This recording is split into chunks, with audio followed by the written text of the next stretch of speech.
3761. Malakas na sumigaw si Nico, naisip mo ba talaga na ang Heavenly Court ay walang kapangyarihan? Malakas na sumigaw si Nico, naisip mo ba talaga na ang Heavenly Court ay walang kapangyarihan? Habang nagsasalita siya, itinaas niya ang kanyang kamay para ipatawag ang isang illusory palm at ipinadala ito sa Sixth Universe Challenger. Ang lalaki mula sa Sixth Universe ay nagnanais na tumakas, ngunit huli na ang lahat. Ang nakapaligid na lugar ay selyado, at ang palad ay tumama sa kanya. Pagkatapos, isang malakas na porma sayon ang lumitaw at kinulong siya. Nakilala ni Nico si James sa Boundless Realm. Noon, si Nico ay isang Grand Emperor, at napakahusay. Pagkatapos ng higit sa isang epoch, siya ay naging mas mahusay. Isa na siyang ancestral god na Nagel-inang ng hindi mabilang na mga landas. Ngayon, siya ay itinuturing na isang powerhouse ng Heavenly Court. Bagamat hindi siya isang walang kapantay na powerhouse, ang kanyang lakas ay hindi basta-basta. Isang malamig na buntong hininga ang pinakawalan ni Nico, alisin mo siya. Ang ilang mga sundalo ng Heavenly Court ay nagpakita at dinala ang lalaki mula sa Sixth Universe hanggang sa Heavenly Court. Bumungad si Henry sa harapan ni Maxine at ngumiti ng malapad. Tanong niya, ayos ka lang ba? Sumulyap si Maxine kay Henry at bumulong, ang 12th Universe ay hindi eksakto ang pinaka-stable sa ngayon. Paano kung masakta ng Heavenly Court ang iba pang powerhouses mula sa ibang universo sa pamamagitan ng pakikisangkot sa bagay na ito? Mahinahong sabi ni Henry, kung ma-offend natin sila, so be it.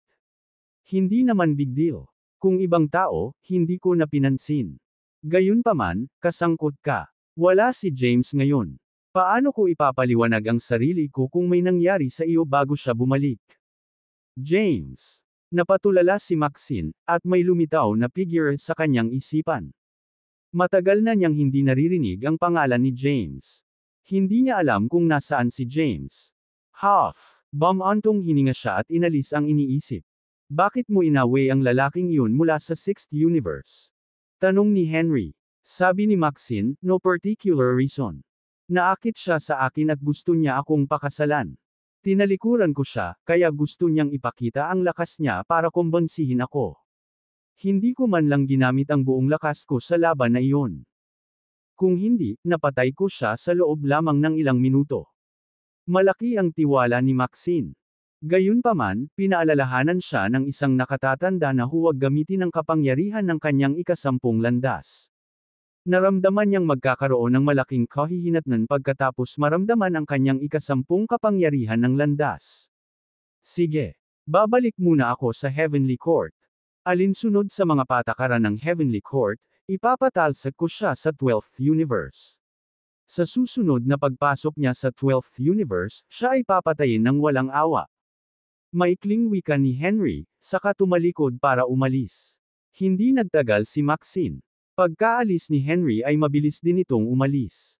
Nang makitang umalis ang mga kaibigan ni James sa lugar, tinanong ni Henrik si James, anong problema? Ayaw mo bang makipagbalikan sa kanila? Bahagyang umiling si James at sinabing, basta ayos lang sila, okay lang na hindi ko sila makilala. Hindi ito magandang oras. Muli tayong magsasama-sama pagdating sa tamang panahon. Kung gayon saan ka susunod na pupunta? Tanong ni Henrik. Sinabi ni James, ang base ng mga Kaidan ay nasa Mount Bane. Gusto kong bisitahin ang kanilang tirahan. Na-miss ni James ang kanyang pamilya. Bagamat magulo ang relasyon nila ng kanyang ama, pamilya pa rin sila. Labis niyang na-miss ang kanyang ina na si Zandra. Matagal na siyang hindi nakikita ni James. Dati, nakorrupt si Zandra sa demonic energy. Dinala niya siya sa Yaraka para paalisan ang kanyang demonic energy. Nang maglaon, siya ay ipinadala sa isang misteryosong lugar upang magsaka. Ngayong tapos na ang 4 na kalamidad, ang kanyang ina ay dapat na bumalik sa kanilang pamilya pagkatapos ng maraming taon. Bukod dito, gusto rin niyang makita ang kanyang anak na si Zandra at ang kanyang anak na si Jacopo. Na-curious siya kung ano na ang kalagayan ng mga kapamilya niya ngayon. Umalis si Maxine sa lugar. Hindi nagpakilala si James at muling nakipagkita sa kanya. Pakiramdam niya ay hindi pa ito ang tamang oras. Bagamat tila mapayapa ang ika-12 universo, isang bagyo ang namumuo sa ilalim ng ibabaw. Bilang isang powerhouse mula sa 12th universe, nadama ni James ang responsibilidad sa pagprotekta sa mga residente nito. Terra na. Naglakad si James patungo sa Mount Bane.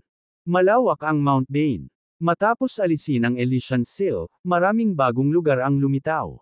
Mas maraming espiritual na bundok ang lumitaw at sinakop ng iba't ibang sekta at pamilya. Gayunpaman, maraming lugar ng Mount Bane ang nanatiling pampublikong lugar. Kahit sino ay malayang pumasok sa mga pampublikong lugar. Dumiretso si James sa tirahan ng mga Kaydan. Hindi siya pumasok ngunit ginamit ang kanyang divine sense upang suriin ang kanilang base mula sa isang espiritual na bundok sa labas ng lugar. Mabilis niyang naabutan ang kasalukuyang sitwasyon ng pamilya Kaydan at nakilala ang mga Kaydan sa paligid. Bumalik din si Maxine sa tirahan ng mga Kaydan. Siya ang kanilang pinaka-iginagalang na miyembro at binigyan ng isang malayang bakuran. Pagkatapos bumalik sa Kaydan's residence, dumiretso siya sa sarili niyang tirahan. Naramdaman ni James ang maraming pamilyar na tao sa loob ng tirahan ng mga Kaydan. Ang kanyang anak na babae, si Zane, ay kabilang sa mga naroon. Gayunpaman, hindi niya maramdaman si Jacopo at naisip niya na malamang na nasa Heavenly Court siya. Tumayo si James sa labas ng tirahan ng mga Kaydan. Matapos malaman na ligtas ang kanyang pamilya, nasiyahan siya na tahimik lamang na pinagmamasdan sila mula sa malayo. Napansin niyang hindi rin kasama ng mga Kaydan ang kanyang ina na si Zandra at wala siyang ideya kung nasaan ito ngayon. Tumalikod siya at umalis pagkatapos ng ilang sandali sa labas ng tirahan ng mga Kaydan. Sumunod, tumungo siya sa LaFleurs, ang pamilya ng kanyang lolo. Naglakad si James sa Mount Bane at hinanap ang kanyang mga kamag-anak at kaibigan. Samantala, ang buhay na nilalang na lumaban kay Maxine ay dinala pabalik sa Heavenly Court, na matatagpuan sa itaas ng langit. Isang selyo ang inilagay sa kanyang katawan, na pumipigil sa kanya sa paggamit ng kanyang kapangyarihan. Pinaluhod siya sa main hall ng Heavenly Court. Maraming powerhouses mula sa Heavenly Court ang naruroon sa main hall. Ilan sa kanila ay nakilala rin ni James. Sylvester, Helvius, Yuina, Jules, at ilang iba pang powerhouses ng Boundless Realms Elixir Pavilion ay naging mga haligi ng Heavenly Court. Kabilang sa mga powerhouses ay ang disipulo ni James, si Monica. Si Monica ay nagkaroon ng isang elemental na banal na katawan. Tinuruan din siya ni James ng supernatural power, elemental inversion. Dahil ang Elysian Seal ay inalis, pinahasa niya ang kanyang path at kalaunan ay naging powerhouse na may 9 na path. Palagi siyang may malaking potensyal at isang bihirang kababalaghan. Nagkaroon din siya ng maraming tagumpay sa panahong ito at matagumpay na naging isang ancestral god. Nakakatakot ang isang ancestral god na may 9 na landas. Isa siya sa pinakamakapangyarihang magsasaka ng langit na hukuman. Nasa loob din ng main hall ng Heavenly Court si Sophie. Noong nakaraan, si Sophie ay nanirahan sa loob ng celestial abode ni Emperor Jabari at nagbigay ng maraming tulong kay James habang siya ay naglilinang. Noong mahina pa si James, malaki ang naging bahagi niya sa pagtulong sa kanya na mabuhay sa malupit na mundo ng mga magsasaka. Kung wala si Sophie, hindi magiging ganito si James ngayon. Naroon din si Zandros, ang dating Human Realms Lord. Siya ay muling nagkatawang tao ngunit naging isang powerhouse muli pagkatapos na muling simulan ang kanyang paglalakbay sa paglinang. Nakasuot ng gintong balabal si Jacopo at naupo sa pinakamataas na upuan ng konseho. Kamahalan. Humakbang si Henry at nagulat, nahuli ang lalaking ito dahil sa paggamit ng puwersa sa human realm. Mangyaring parusahan siya kung sa tingin mo ay nararapat. Bagaman nasugatan si Henry, ang mga sugat ay halos mababaw. Tumingin si Jacopo sa lalaking nakaluhod sa lupa at malamig na nagtanong. Ayon sa ating kasalukuyang batas, ano ang parusa para sa isang tagalabas na gumagamit ng kanilang kapangyarihan sa loob ng human realm? Isang mataas na opisyal ng Heavenly Court ang agad na humakbang at sumagot, kamahalan, dapat siyang pugutan ng ulo. Nang marinig ito, agad na nataranta ang lalaking nakaluhod sa lupa. Ako ay mula sa 6th universe. Ang aking amo ay isang kailam ancestral god. Bitawan mo ako sa sandaling ito. O kung hindi, sisirain ng aking amo ang korte ng langit. Bagamat hindi kinabahan ang lalaki, pakiramdam niya ay nakahihigit pa rin siya sa mga tao ng 12th universe at sinimulang bantayin si Jacopo. Shot the F*** up. Itinaas ni Henry ang kanyang paa at sinipa ang lalaki sa sahig, dahilan para gamulong ito ng ilang beses. Hindi mahalaga kung saang universo ka galing. Kapag nakatapak ka na sa 12th universe's human realm, susundin mo ang aming mga patakaran. Mainit ang ulo ni Henry. Ilang taon man ang lumipas, hindi pa rin naging maayos ang kanyang init ng ulo. Kumunot ang noo ni Jacopo. Bilang Lord of the Heavenly Court, alam na alam niya kung gaano kalakas ang ibang mga universo. Ang 12th universe ay kasalukuyang napakahina para makipagkumpetensya sa kanila. Matapos isaalang-alang ang lahat, sinabi ni Jacopo, dahil mula ka sa Siege Universe, hindi kita hahatulan ng kamatayan. Gayunpaman, dapat ka pa ring maparusahan para sa iyong mga krimen. Makakatanggap ka ng 3,000 kidlat at itataboy mula sa ika-12 universo. Nang marinig ang utos ni Jacopo, agad na pumasok ang ilang gwardya sa bulwagan at kinaladkad ang lalaki palabas ng Cumulus Palace. Siya ay dinala sa labas ng South Heaven Gate kung saan ang mga kidlat ay bumagsak sa kalangitan at paulit-ulit na tumama sa kanyang katawan. Napasigaw ang lalaki sa sakit. Mga kapwa ko magsasaka, hindi ba ito ay medyo sobra na? Ang mapang-ipong tinig ay umalangaw sa buong korte ng langit na parang kidlat. Ang ilang mahihinang miyembro ng Heavenly Court ay malubhang nasugatan ng soundwave at bumagsak sa lupa habang umuubo sila ng dugo. Nagsalubong ang mga kilay ni Jacopo, at naging madilim ang kanyang ekspresyon. Isang napakagandang babae na nakasuot ng magandang damit ang pumasok sa main hall. Siya ay disipulo ni James, si Monica. Sabi niya, "Kamahalan, may isang makapangyarihang papalapit sa amin. Natatakot ako na walang sinuman sa Heavenly Court ang makakalaban sa kanya." Sa sandaling sinabi niya ito, isang nasa katanghaliang gulang na lalaki ang lumitaw sa labas ng South Heaven Gate. Nakasuot ng itim na robo ang nasa katanghaliang gulang na lalaki. Mahaba ang kilay niya at napakatalim ng baba. Ang kanyang hitsura ay medyo hindi pangkaraniwan.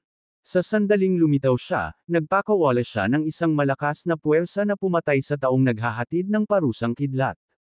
Pagkatapos, itinaas niya ang selyo sa lalaki mula sa 6th universe. Guru. Nang makalaya ang pinarusahan mula sa selyo, agad itong sumugod sa kanyang tagapagligtas. Siya ay natatakpan ng mga sugat at mukhang punit. "Guro, kailangan mong ipaghiganti ako."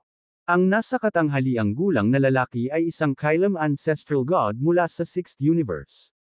Ang mga maaaring tumawid sa Kylem ancestral rank ay hindi madaling kalaban. Siya ay isang napakalakas na kababalaghan na Nagel Inang ng maraming path. Ang kanyang pangalan ay Taldor Hernandez at siya ay isang 7-power Kylem ancestral god.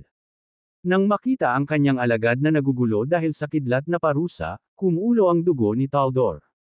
Sumagot siya, "Bilang iyong Panginoon, tiyak na ipaghihiganti kita."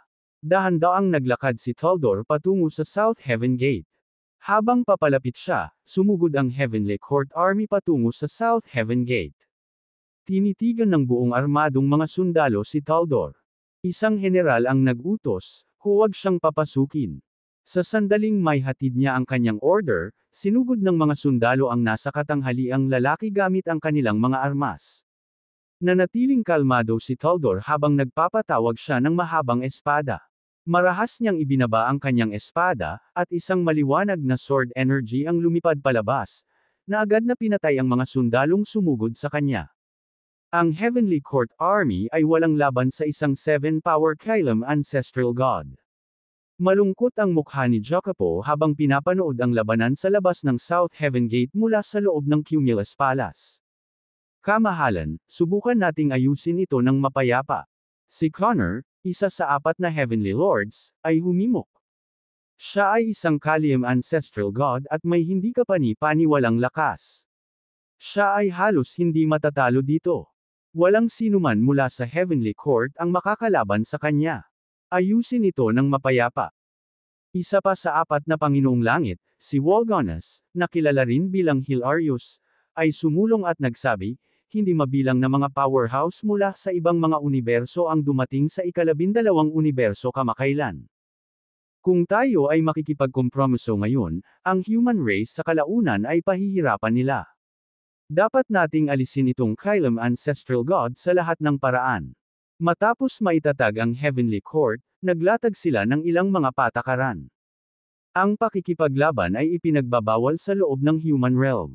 Maaaring gamitin ng sinumang may mga hinaing na kailangang lutisin ang arena para lumaban hanggang kamatayan. Ito ay isang hindi na bagong panuntunan mula noong ito ay itinatag. Si Henry ay nagpapatupad lamang ng batas at nakuha ang lalaki mula sa Sixth Universe. Gayunpaman, bilang resulta, nasaktan nila ang isang makapangyarihang Kylem Ancestral God. Lumitaw si Taldor sa labas ng South Heaven Gate at nagpakawala ng nakakatakot na sword energy, na agad na pumatay sa maraming sundalo ng Heavenly Court Army. Ang mga nakaligtas ay tumingin sa takot at nag-agawan pa atras. Habang umaatres sila, umabant si Taldor. Ilang sandali pa, dumaan siya sa South Heaven Gate. Nataranta ang mga powerhouse ng human race sa Cumulus Palace. Marami ang nagsimulang magmungkahi kay Jacopo na makipag-ayos sa kanya at ayusin ang mga bagay sa diplomatikong paraan. Pagkatapos ng lahat, ang kapangyarihan ng ibang mga universo ay hindi maisip. Hindi lamang hindi nalabanan ng Heavenly Court si Taldor, ngunit ang pinagsamang lakas ng buong 12th universe ay hindi rin makakapagpabagsak sa kanya. Sabi ng isang miyembro ng Heavenly Court, "Kamahalan, kailangan mong magdesisyon kaagad." Malapit nang dumating ang kalaban sa Cumulus Palace. Malungkot ang ekspresyon ni Jacopo. Sa sandaling iyon, pumasok si Taldor sa pangunahing bulwagan ng Cumulus Palace kasama ang kanyang disipulo na sumusunod sa kanyang likuran. Ang kanyang alagad ay puno ng mga sugat at mukhang napakapunit.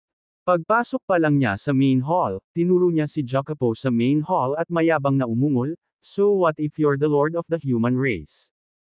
Ikaw ay walang iba kundi isang piraso ng She*T sa aking mga mata. Bumaba ka dyan. Ngayon, ako ang hahabulin bilang Panginoon ng human realm." Pagkatapos niyang magsalita, matapang siyang naglakad patungo sa pinakamataas na upuan.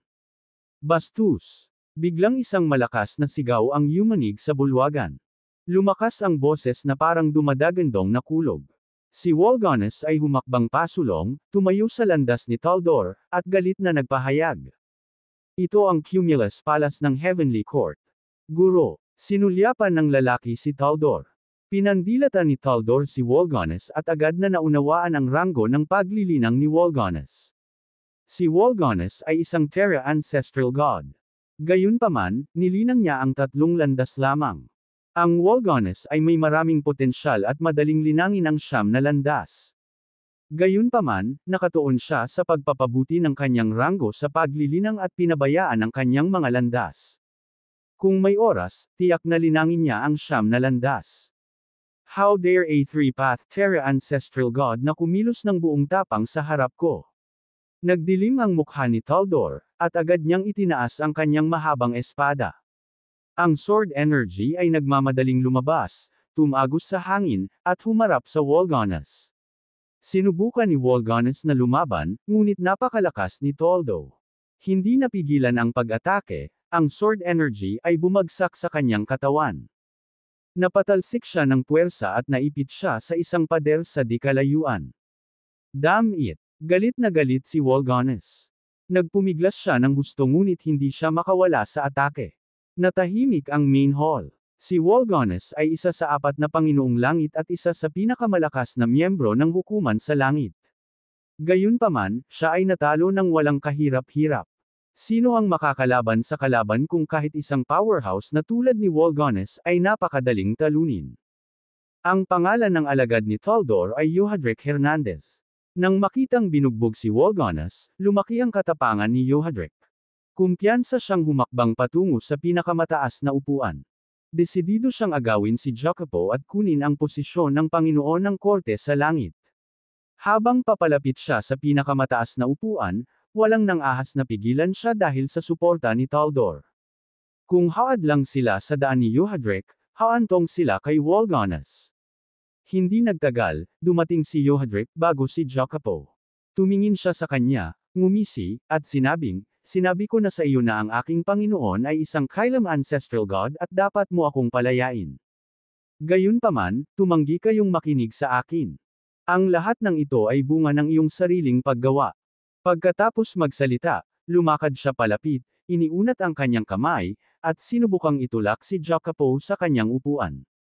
Gayunpaman, si Jacopo ay isang kahanga-hangang kababalaghan. Pumasok siya sa Grand Emperor rank sa wala pang 100,000 taon. Bukod dito, nakuha niya ang huling probidensya mula sa Fourth Calamity at hindi kailanman ipinahayag ito sa sinuman. Matapos tanggalin ang Elysian Seal, si Jacopio ay nag-iisa ng ilang sandali upang maperpekto ang kanyang landas. Siya ay lubhang makapangyarihan. Gayunpaman, walang sinuman sa Heavenly Court ang nakakaalam ng kanyang cultivation rank. Hinawakan ni Euhadric ang mga balikat ni Jacopo at sinubukang hilahin siya mula sa pagkakaupo. Kahit anong lakas ang ginawa niya, ni 1 pulgada ay hindi natinag si Jacopo. Marahang iginalaw ni Jacopo ang kanyang balikat. Isang malakas na puwersa ang nagpakita at nagpatalsik kay Euhadric.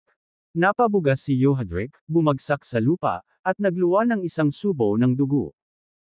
Inayos ni Jacopo ang magulo niyang manggas, tumingin kay Taldor sa pangunahing bulwagan, at malamig na sinabi, "Wala akong pakialam kung saang universo ka galing, ngunit kasalukuyan kang nasa 12th universe. Kahit na ikaw ay isang Kalium ancestral god, mayroon pa rin kaming macrocosm ancestral god na kasama namin. Bumalik ka, ito na ang ating huling babala." Bilang Panginoon ng lahi ng tao, tatangkilikin ni Jacopo ang swerteng biniyayaan ng 12 universo. Kaya, nagkaroon siya ng access sa maraming impormasyon. Noong Primeval Age, sinubukan ng human race na sumalungat sa Heavenly Path. Matapos tanggalin ang Elysian Seal, nalaman niya na ang tao sa likod ng Heavenly Path ay isang macrocosm ancestral god na sila rin ang Universe Lord. Ang taong ito ay isang pag-iral na nalampasan ang lahat ng bagay sa universo. Nakikita kong hindi ka kasing mahina gaya ng nakikita mo. Tinitigan ni Toldo si Jacopo. Nararamdaman niya ang nakakatakot na kapangyarihang nakatago sa loob ng katawan ni Jacopo, at nalaman din niya na si Jacopo ay isang Kalium ancestral god. Hindi niya matukoy kung ilang landas ang nilinang ni Jacopo. Sa kabila nito, tiwala siyang kaya niyang makakaya si Jacopo. Ihahatid na kita. Pagkatapos magsalita, isang nakakatakot na aura ang lumabas sa kanyang katawan. Dahan-dahan ding tumayo si Jacopo. "Kamahalan. Ikaw ay maharlika. Paano ka namin hahayaan na lumahok sa labanan?" Sa sandaling iyon, isang maaliwalas na boses ang nagmula sa labas ng bulwagan. "Kung gusto mong labanan ang kanyang kamahalan, kailangan mo munang makalusot sa akin." Lumingon si Toldo sa boses. Dalawang babae ang pumasok sa main hall. "Melinda. Nandito na siya sa wakas. Maayos na ang lahat ngayon. Siya ay isa ng ancestral god bago tinanggal ang Elysian Seal at natapos na ito sa isang epoch. Siguradong lumakas pa siya simula noon."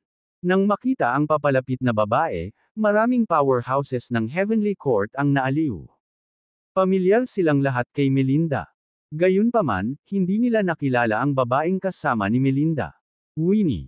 Natigilan si Sophie matapos makilala ang babaeng sumusunod sa likod ni Melinda. Alam niya ang tungkol kay Winnie. Nang si James ay lumaban sa Heaven's Adjudicators, si Winnie ay nagpakita sa huling bahagi at sumama sa kanya sa labanan. Sa huli, winasak niya ang mga kaaway ng sangkatauhan at gumanap ng mahalagang bahagi sa pagtatapos ng Fourth Calamity. Gayunpaman, iyon ang huling beses na nakita siya. Hindi inaasahan ni Sophie na muling lilito si Winnie pagkatapos ng higit sa isang epoch. Gulat ding napatingin si Yaraka kay Winnie.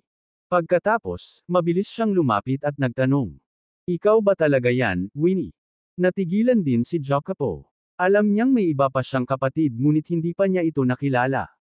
With hesitant words, tanong niya. "Kapatid ko ba talaga si Winnie?" Tumingin si Winnie kay Jacopo at matamis na sumimangot. Sumagot siya, "Hindi ko inaasahan na naging Panginoon ka ng makalangit na hukuman at lahi ng tao. Kung alam ito ng ating mga magulang, tiyak na ipinagmamalaki ka nila.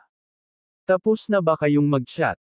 Galit na umungol si Taldor, "Hindi mahalaga kung sino ang dapat kong labanan. Sisirain ko ang Heavenly Court ngayon. Mayabang. Dumilim ang mukha ni Winnie. Pinisil niya ang kanyang pulso, at lumitaw ang mga pira-piraso ng batas, na bumubuo sa isang karit. Sa sandaling iyon, mukha siyang dominanteng empress.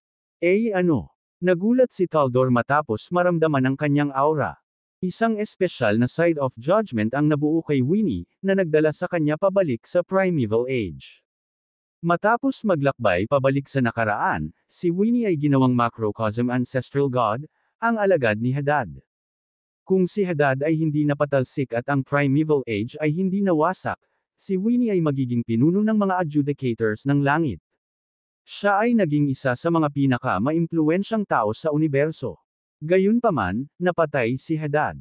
Pagkatapos niyang maging ancestral god, hiniling ni Radimir na ipagpatuloy niya ang pagiging isa sa mga adjudicators ng langit.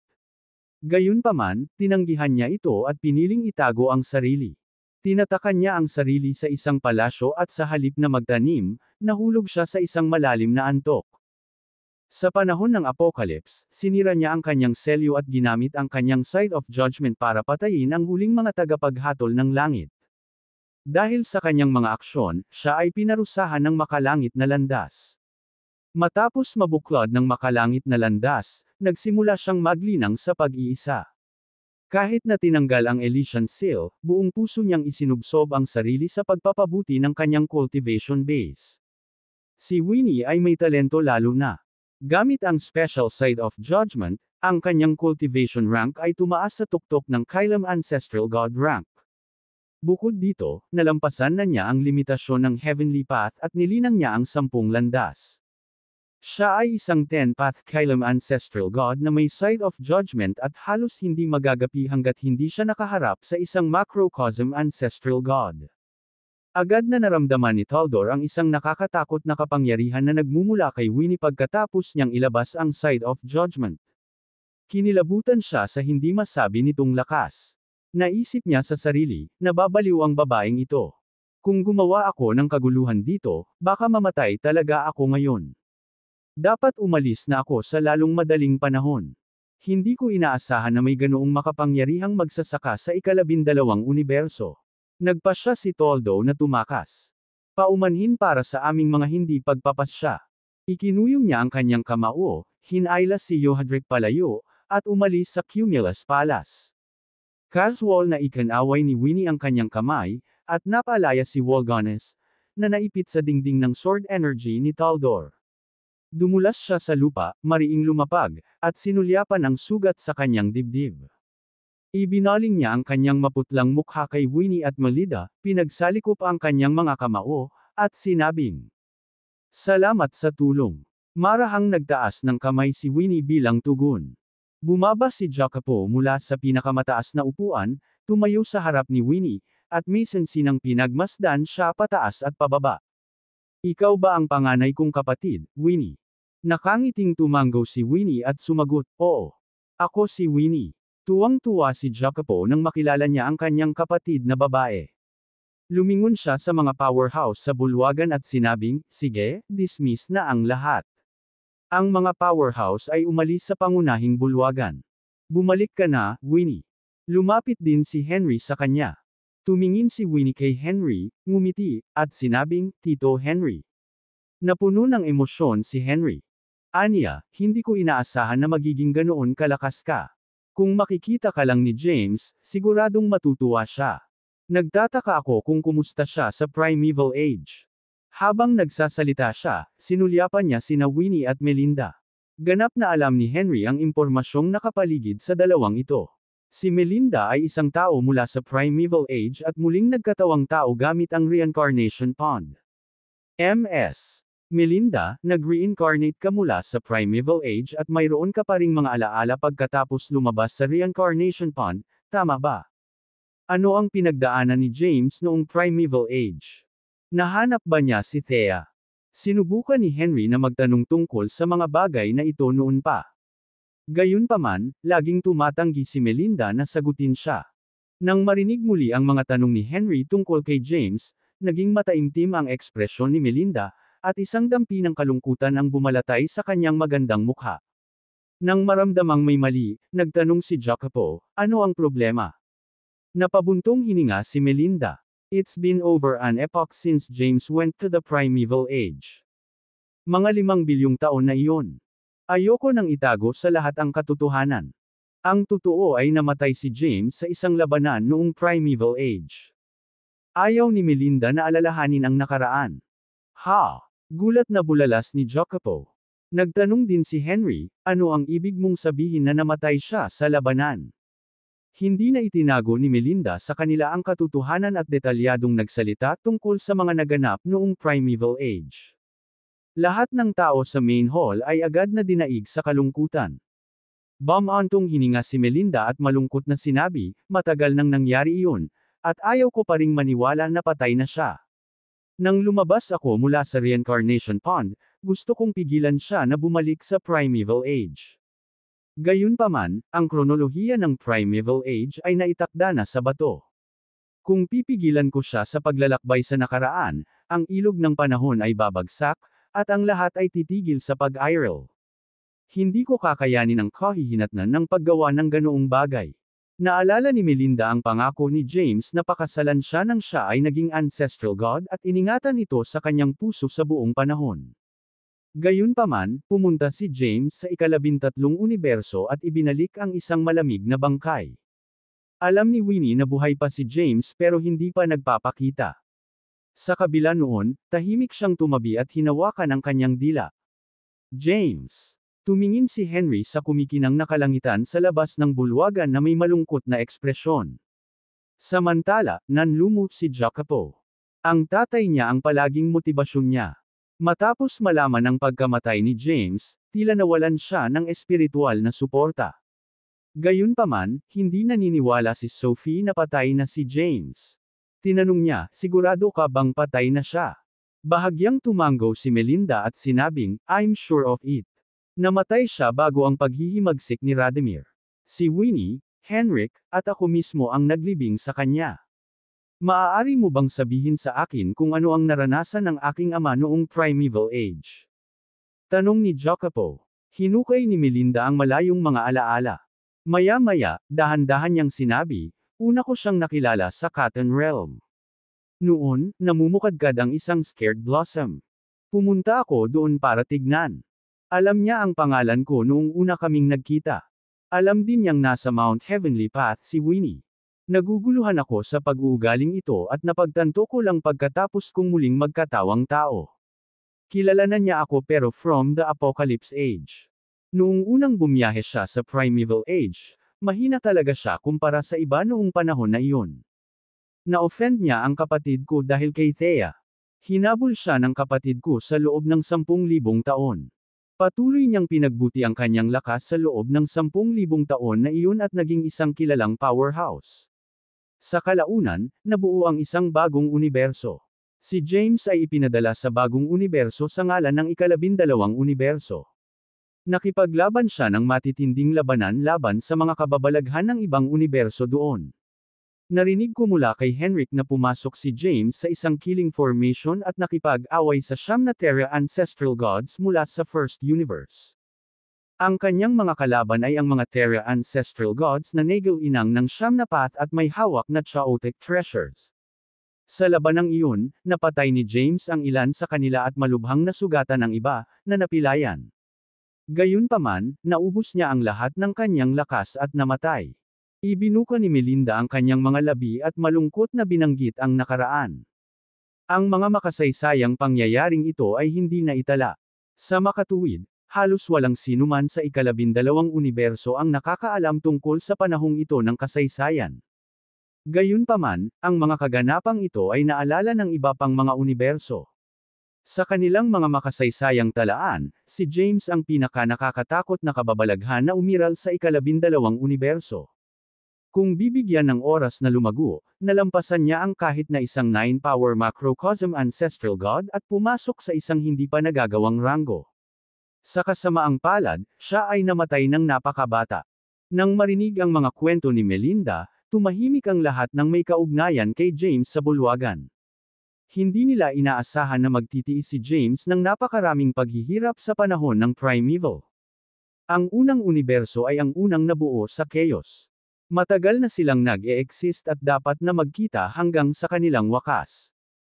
Gayunpaman, pinagsanib ng mga powerhouse ng unang universo ang ikalabintatlong universo sa unang universo, pinahaba ang habang buhay nito, at pinahusay ang kanilang batas ng landas sa langit. Sa sandaling iyon, isang lalaki ang nakaupo sa pinakamataas na upuan sa loob ng isang partikular na bulwagan sa unang universo. Nakasuot siya ng plain robe at hindi naglabas ng partikular na malakas na aura, na nagmistulang isang ordinaryong tao. Swoosh! Isang liwanag ang kumislap sa kanyang harapan at naging isang lalaki. Matapos lumitaw sa bulwagan, agad na niluwan ng lalaki ang isang subo ng dugo at bumagsak sa lupa. Nawala sa isipan ang lalaking nakaupo sa bulwagan. Nagtataka siyang tumingin sa taong lumitaw sa bulwagan at nagtanong, ano ang mali? May nangyari ba? Ang lalaking lumabas sa bulwagan ay walang iba kundi si Yermolay, na nasugatan ni James sa 12th universe. Namutla ang mukha ni Yermolay. Tiniis niya ang sakit ng kanyang mga sugat at tumayo mula sa lupa. Guro, nasugatan ako sa chaos sa labas ng 12th universe. Ang taong nakaupo sa pinakamataas na upuan ay ang Panginoon ng unang universo, na kilala rin bilang Panginoong makapangyarihan sa lahat. Ang makapangyarihang Panginoon ay may pagdududa na nagtanong, sino ang nang-ahas na saktan ka? Mayroon bang macrocosm ancestral God sa 12th universe na hindi alam ang iyong pangalan? Kahit hindi ka nila kilala, hindi mo ba sinabi sa kanila na ako ang iyong guro? Totoong sinabi ni Yermolay, I did.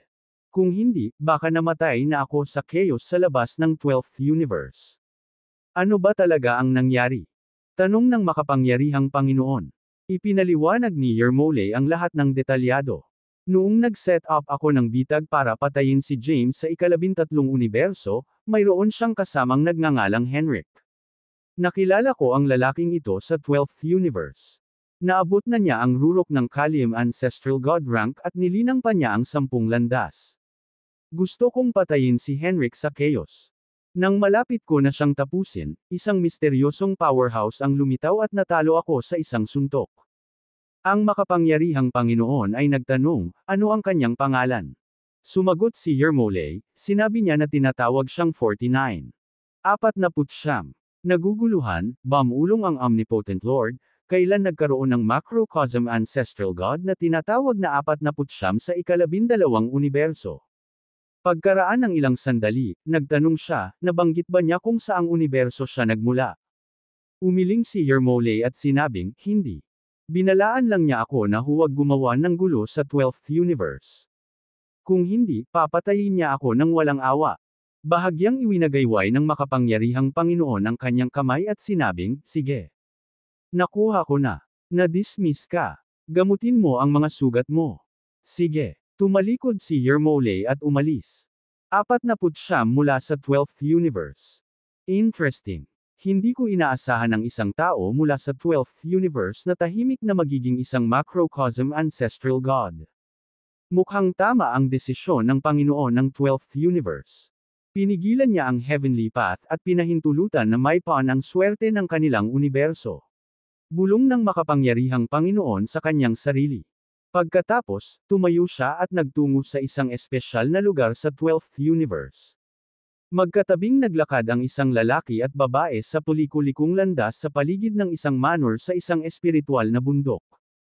Ang tao ay ang Omnipotent Lord. Maganda ang babae at may balingkinitang figure. Nakasuot siya ng puting damit at nagradiated ng hindi matinag na aura. Ano sa tingin mo ang kasalukuyang sitwasyon, Mirabel? Tanong ng makapangyarihang Panginoon.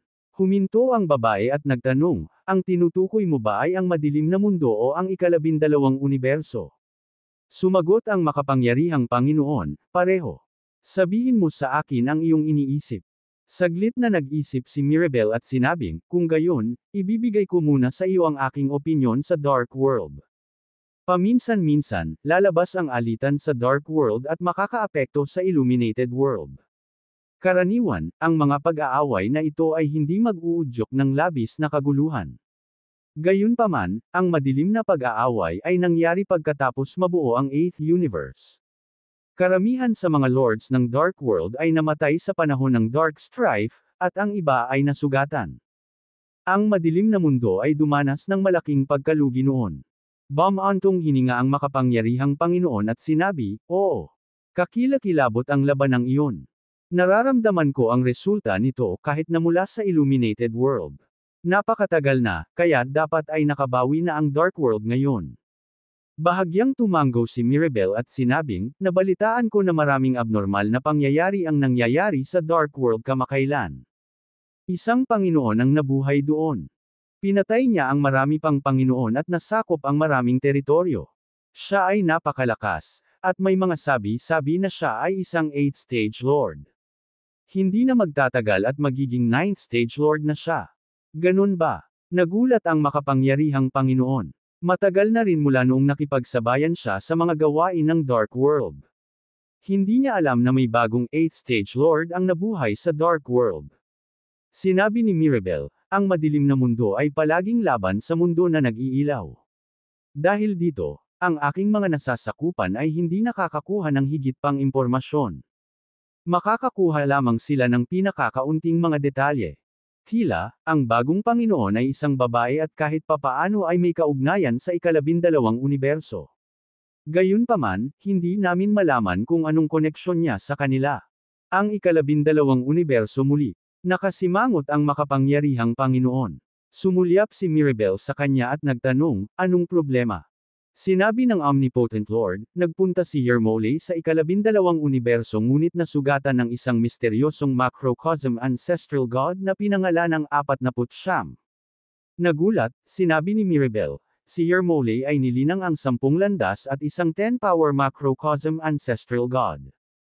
Ang kanyang lakas ay dapat nakapantay ng isang macrocosm ancestral god na may 2 macrocosm powers. Mayroon bang 2-power macrocosm ancestral god sa ikalabindalawang universo?" Umiling ang makapangyarihang Panginoon, hindi sigurado sa sagot.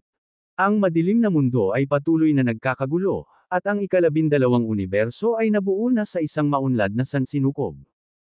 Nararamdaman ko na ang isang 9-power macrocosm ancestral god ay isisilang sa ikalabindalawang universo kung hahayaan silang patuloy na lumago. Ang pagsasama ng 12th universe sa atin ay magiging napakahirap. Kung ang isang 9-power macrocosm ancestral god ay utol sa aming ideya, ang sitwasyon ay magiging mas komplikado. Tanong ni Mirabel, "Kung gayon, ano ang iyong pinaplano?"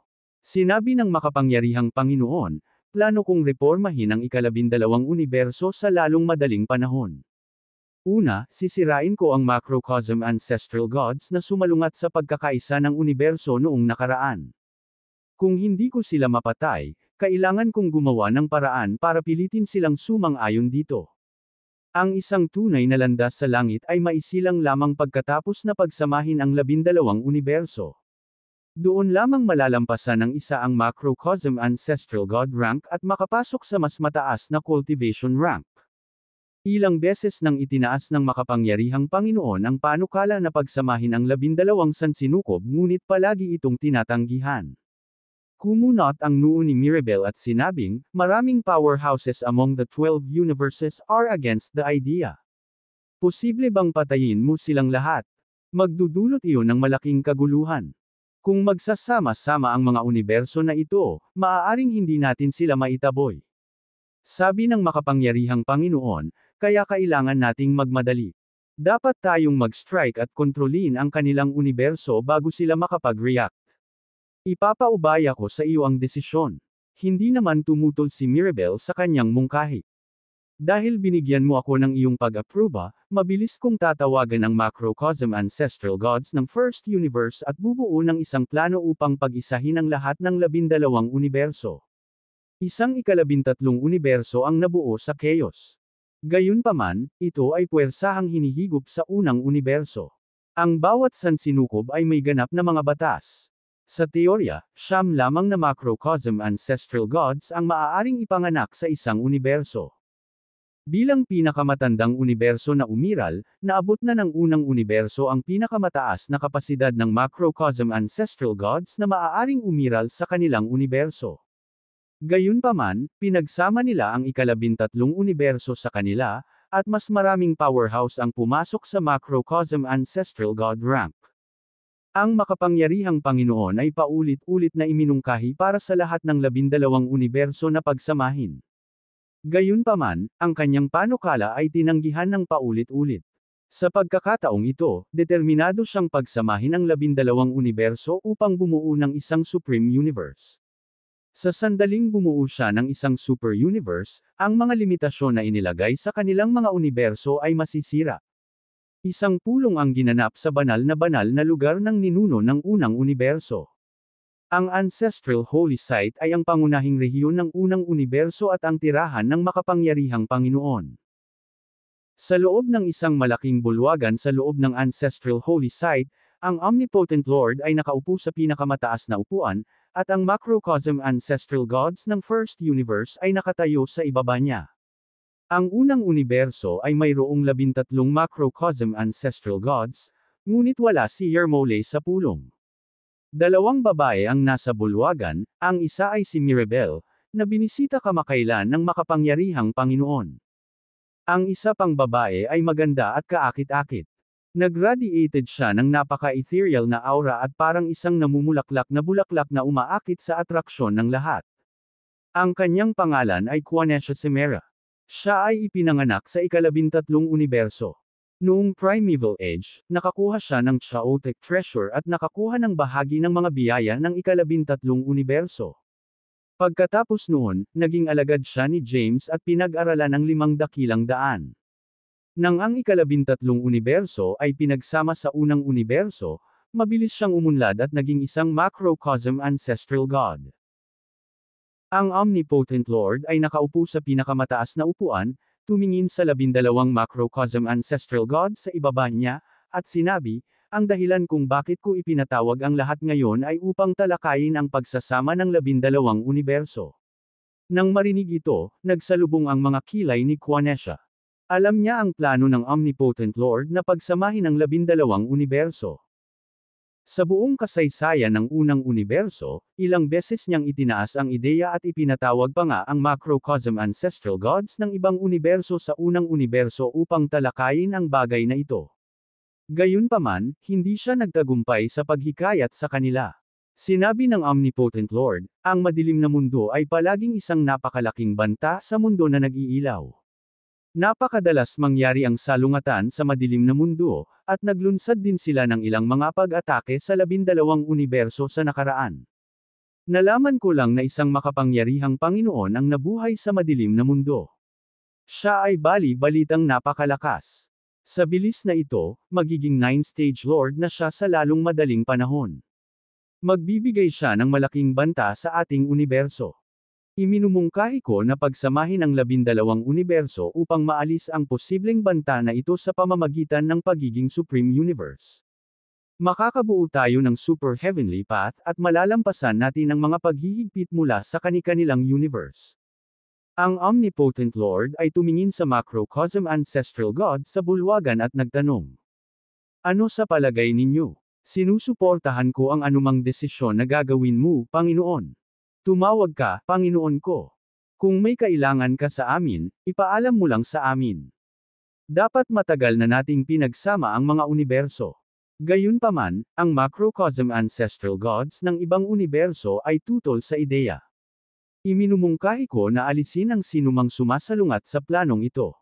Bagamat malaki ang epekto nito sa lakas ng 12 universo, mas maraming powerhouse ang lalabas pagkatapos nating lumikha ng Supreme Universe. Hindi magiging mahirap para sa mas maraming macrocosm ancestral god na bumangon.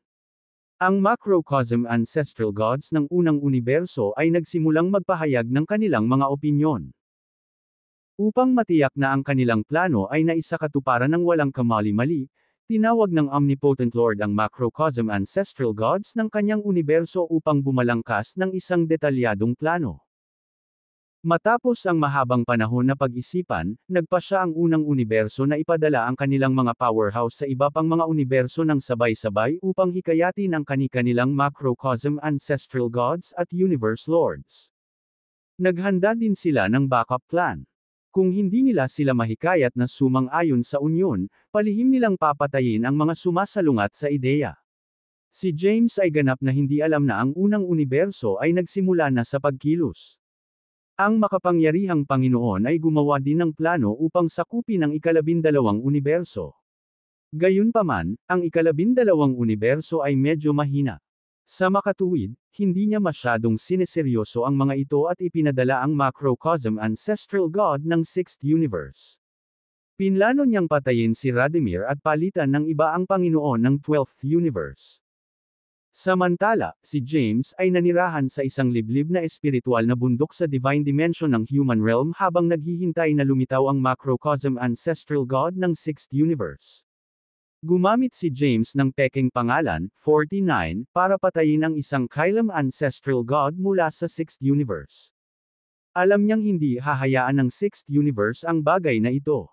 Bukod dito, nasugatan din niya ng husto si Yermolay, na mula sa unang universo.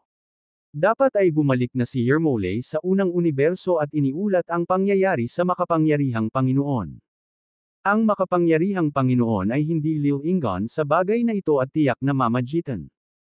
Kahit na hindi siya personal na kumilos, magpapadala siya ng isang subordinate sa 12th universe upang siyasatin ang sitwasyon. Naghintay si James sa espiritual na bundok para lumitaw ang macrocosm ancestral god ng kabilang universo. Binalak niyang patayin ang sinumang nagpakita kapalit ng panandaliang kapayapaan sa 12th universe. Hanggat ang ikalabindalawang universo ay may panahon sa kapayapaan, isang grupo ng mga powerhouse ang tiyak na babangon. Sa panahong iyon, ang kabuoang lakas ng ikalabindalawang universo ay bumuti na sana, at hindi na nila kailangang matakot sa ibang mga universo.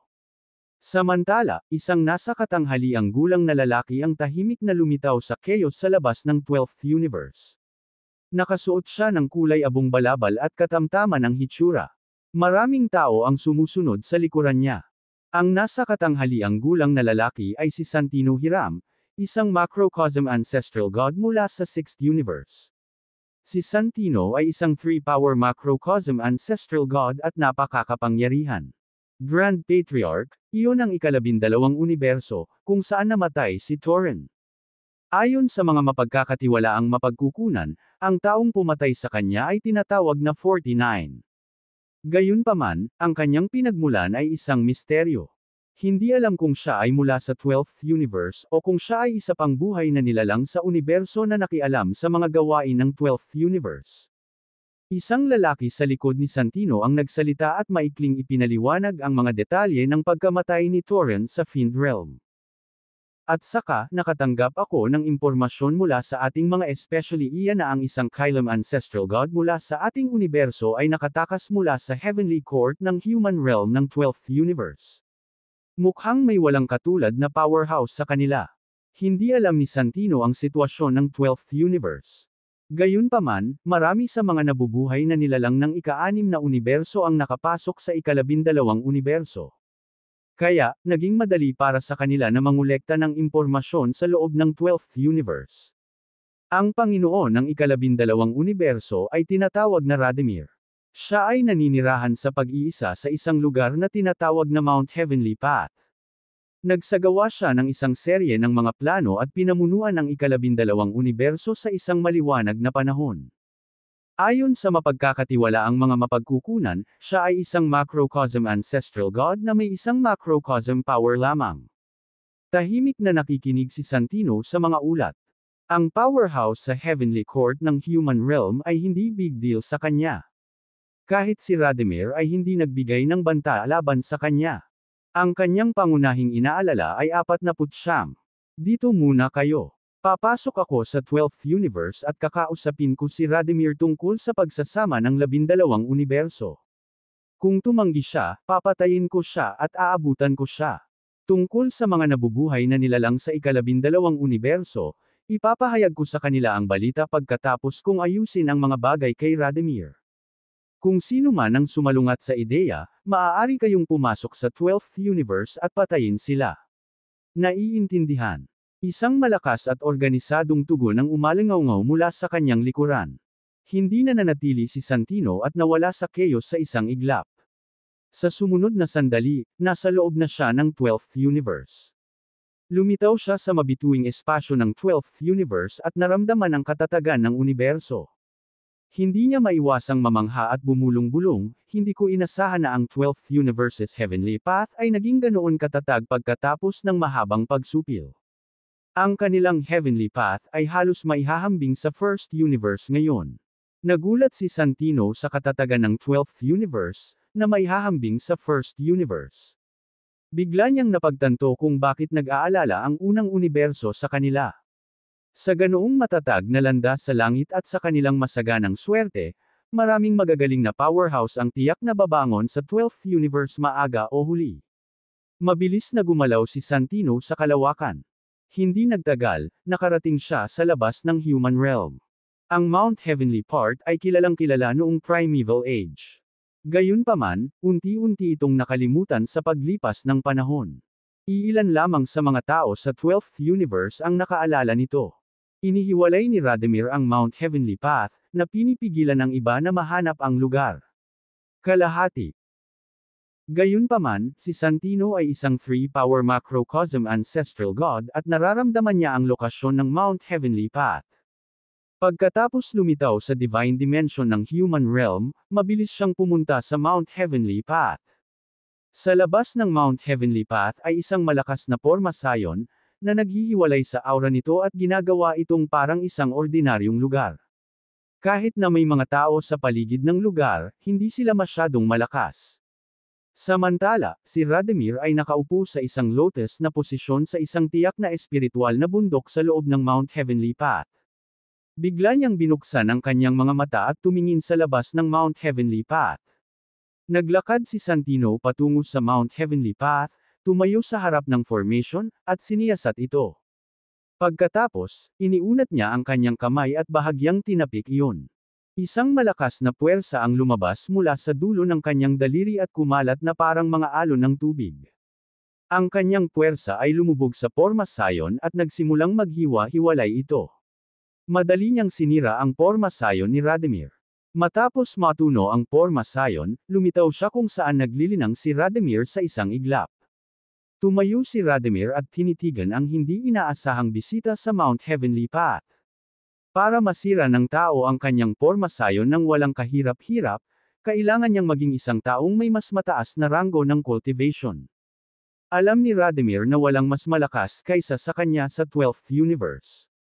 Nangangahulugan iyon na ang nanghihimasok ay mula sa ibang universo. Sino ka? Tinitigan ni Radimir si Santino at nag-aalalang nagtanong, ano ang nagdadala sa iyo sa landas ng bundok sa langit ng 12th universe? Haha, mahinang tumawa si Santino at sinabing, hindi mo kailangang kabahan. Wala naman akong malicious intention. Kung hindi, sinira ko ang lugar na ito sa lupa pagdating. Hindi ako tatayo dito para makipag-usap ng mapayapa sa iyo. Sa kabila ng kanyang mga nakakapanatag na salita, hindi gumaan ang pakiramdam ni Radimir. Sabi ni Santino, ako ay mula sa 6th universe, at ang pangalan ko ay Santino. Dumating ako sa ika-12 universo para ihatid ang isang mensahe mula sa makapangyarihang Panginoon. Tinanong ni Radimir, ano ang mensahe niya para sa akin? Nakangiting sagot ni Santino, it's about the 12 universes. Nais ng Omnipotent Lord na pagsamahin ang 12 universo sa isang Supreme Universe. Gusto niyang pagsamahin ang 12 universo. Nagulat si Radimir. Sabi ni Santino, tama. Ang ating mga universo ay may iisang kaaway ang madilim na mundo. Maaari lamang tayong bumuo ng isang mas makapangyarihang landas sa langit sa pamamagitan ng pagsasama-sama ng 12 universo. Sa paggawa nito, masisira natin ang kasalukuyang mga paghihigpit ng Heavenly Path at lumikha ng mga powerhouse na maaaring tumaas ng higit pa sa macrocosm ancestral god rank. Ipinaabot ni Santino ang mensahe ng makapangyarihang Panginoon. Napaisip si Radimir. Gusto niyang pagsamahin ang 12 universo. Hindi niya kailanman naisip ang ganoong bagay, at hindi rin niya inaasahan na gagawa ng ganoong panukala ang unang universo. Napansin ni Santino ang pag-aalinlangan ni Radimir at sinubukan siyang hikayatin. Ang pagsasama-sama ng 12 sansinukob ay magdudulot ng maraming benepisyo. Hindi lamang ito magiging kapaki-pakinabang para sa iyo, ngunit makikinabang din ito sa lahat ng mga nabubuhay na nilalang ng 12th universe. Nangako ang Omnipotent Lord na iiwan ka sa kontrol ng mga teritoryo ng 12th universe pagkatapos ng fusion. Hindi siya makikialam sa mga lugar sa ilalim ng iyong jurisdiction, na nagbibigay sa iyo ng kumpletong kontrol. Mahinahong sinabi ni Radimir, ito ay napakaseryosong bagay. Kailangan ko ng ilang oras para mag-isip tungkol dito. Nakangiting sabi ni Santino, walang nagmamadali. Bibigyan kita ng ilang oras para mag-isip. Siya nga pala, mayroon bang taong tinatawag na 49 sa 12th universe? 49. Naguguluhan si Radimir. Sino si 49? Hindi ko pa siya narinig dati. Umiling si Radimir. Siya nga ay clueless tungkol sa 49. Bagamat siya ang Panginoon ng ikalabindalawang universo at dapat na alam niya ang lahat tungkol sa kanilang universo, wala siyang alam tungkol sa 49. Hindi mo siya kilala. Kumunot ang noo ni Santino. Nakakuha siya ng mapagkakatiwalaang impormasyon na 49 ang pumatay sa kanyang disipulo sa Fiend Realm ng 12th Universe. Dapat na alam ni Radimir, ang Panginoon ng ikalabindalawang universo, ang tungkol sa 49 mula nang lumitaw siya sa ikalabindalawang universo. Gayunpaman, sinabi ni Radimir na walang alam tungkol sa taong ito. Naramdaman ni Santino na niloloko siya ni Radimir. Dahil wala kang alam, ako na mismo ang titingin sa kanya. Humihingi ako ng iyong kapatawaran ng maaga sa naging sanhi ng kaguluhan sa ikalabindalawang universo. Ipinahayag ni Santino ang kanyang intensyon na pukawin ang ilang kaguluhan sa 12th universe. Nanatiling tahimik si Radimir. Mas mataas ang cultivation rank ni Santino, at mas malakas siya. Kaya, hindi nang ahas si Radimir na kalabanan siya. Pagkatapos ng maikling pag-uusap ay umalis na si Santino. Agad naging solemn na ang ekspresyon ni Radimir pagkaalis ni Santino.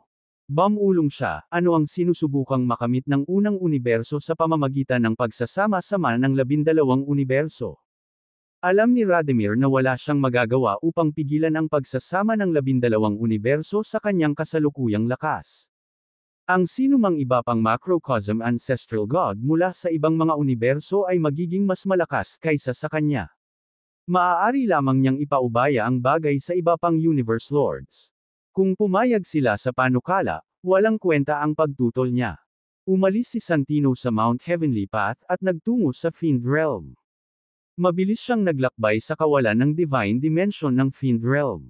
Pagkatapos, nagpakita siya sa gate ng Supreme Fiend Palace sa isang kisap mata. Maraming makapangyarihang halimaw ang naalerto nang maramdaman nila siya at mabilis na nagtipon sa tarangkahan ng Supreme Fiend Palace. Ang mga halimaw na ito ay ganap na armado at maingat na nakatingin sa hindi inaasahang bisita. Nagtanong ang isa sa powerhouse ng Fiend Race, sino ka kaya, sir? Ano ang layunin ng iyong pagbisita sa Supreme Fiend Palace? Kalmado siyang tiningnan ni Santino, ngumiti, at nagtanong, nandito ba ang Fiend Realms Lord? Papuntahin mo siyang kausapin ako. Si Santino ay medyo magalang, gustong gumamit ng mapayapang paraan bago gumamit ng puwersa. Sa sandaling iyon, lumitaw ang isang medyo may edad na lalaki. Ito ay ang Supreme Fiend Lord. Tiningnan ng Supreme Fiend Lord ang nasa katanghaliang gulang na lalaki sa gate ng palasyo. Ikinumpas niya ang kanyang mga kamay at sinabing, ako ang Panginoon ng lahing Fiend. Maaari ko bang tanungin ang iyong pangalan? Tumingin si Santino sa Supreme Fiend Lord at mahinang sumagot, hindi mahalaga kung sino ako. Pumunta ako dito ngayon para magtanong tungkol sa isang tao. Si Santino ay isang 3-power macrocosm ancestral god. Sa mga mata niya, parang langgam ang mga halimaw sa paligid niya. Kung gusto niya, maaari niyang sirain ang buong Fiend Realm sa isang pitik ng daliri. Gayunpaman, ang kanyang layunin ay hindi upang sirain ang Fiend Realm. Ang kanyang pangunahing prioridad ay ang kontrolin ang ikalabindalawang universo. Ang kanyang pinakadakilang kaaway ay hindi ang Panginoon ng ikalabindalawang universo kundi ang misteryosong tao na tinawag na 49. Ayon sa impormasyon mula sa unang universo, 49 ay isang makapangyarihang magsasaka na madaling natalo si Yermolay, na may chaotic treasure. Kaya naman, ayaw kumilos ni Santino ng padalos-dalos hanggat hindi niya nalalaman ang tungkol sa 49. Nagtanong ang Supreme Fiend Lord, sino ang hinahanap mo? Dumiretso si Santino sa punto at sinabing, 49.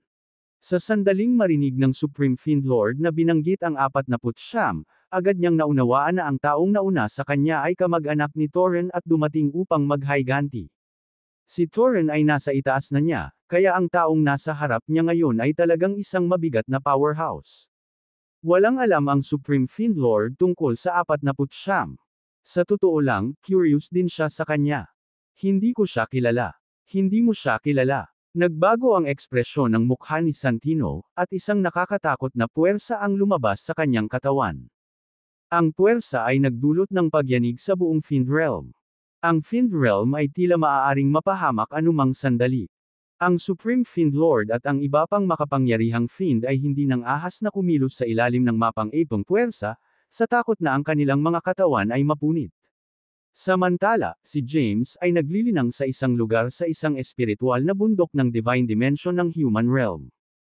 Nakaupo siya sa isang lotus na posisyon, at isang mahiwagang puwersa na nabuo sa pagsasanib ng kanyang iba't ibang kapangyarihan ay lumabas mula sa kanyang katawan. Buong pusong isinubsob ni James ang kanyang sarili sa pag-unawa sa katangian ng kanyang bagong kapangyarihan. Pagkatapos lamang malaman ang higit pa tungkol dito, maaari niyang matukoy kung ito ay may potensyal na umunlad pa. Nakatuon siya sa pag-aaral ng puwersa sa loob ng isang time formation. Sa panahong ito, natuklasan niya ang mga kababalaghan ng kapangyarihan sa loob ng kanyang katawan.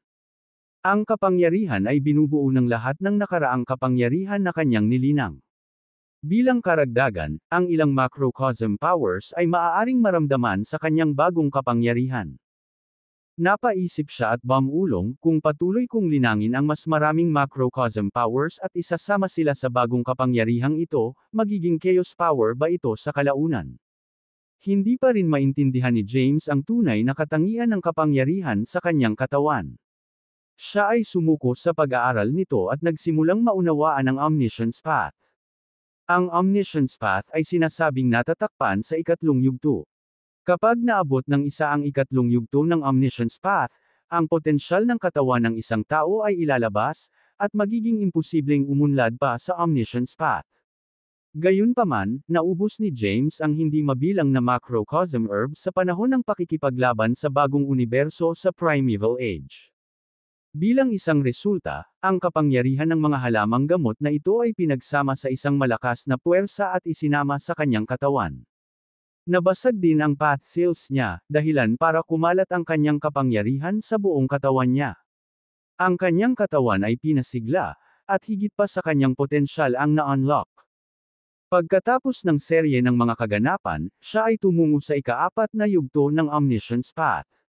Sa teoryang pagsasalita, maaari akong magpatuloy sa paggawa ng mga tagumpay sa Omniscience Path kung may kapangyarihan sa aking katawan, laman, at mga buto.